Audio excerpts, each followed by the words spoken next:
Middle Eastern politics spilled onto the judo mat Friday at the Rio de Janeiro Olympics when Islam Shehaby of Egypt refused to shake hands with his winning opponent, Shehaby of Israel.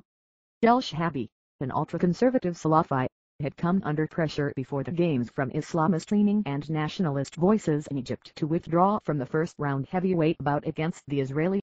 With about a minute and a half left in the bout, Shehaby earned an automatic victory with 2 throws of Shehaby.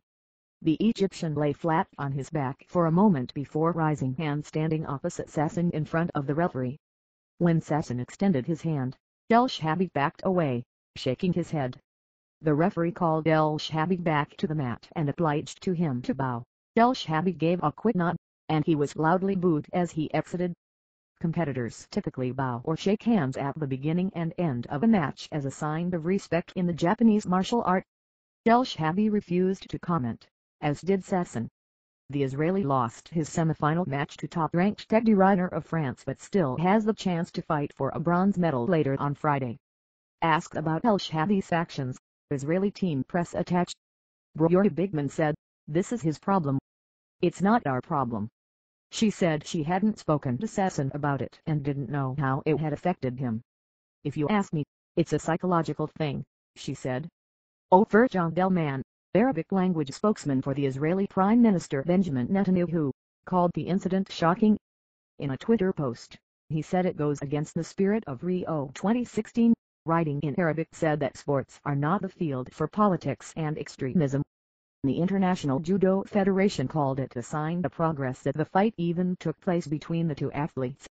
"This is already a big improvement that Arabic countries accept to fight Israel," spokesman Nicholas Messner said in an email. The competitors were under no obligation to shake hands, but a bow is mandatory, he added. Messner said that even though Shehaby ultimately bowed, his attitude will be reviewed after the games to see if any further action should be taken. He said the Ethics Commission of Judo's governing body would review the incident after the Olympics. IOC spokesman Mark Adams said he hadn't heard all the details but then the International Olympic Committee also would look into it. "Things happen in the heat of the moment that are not acceptable," Adams said.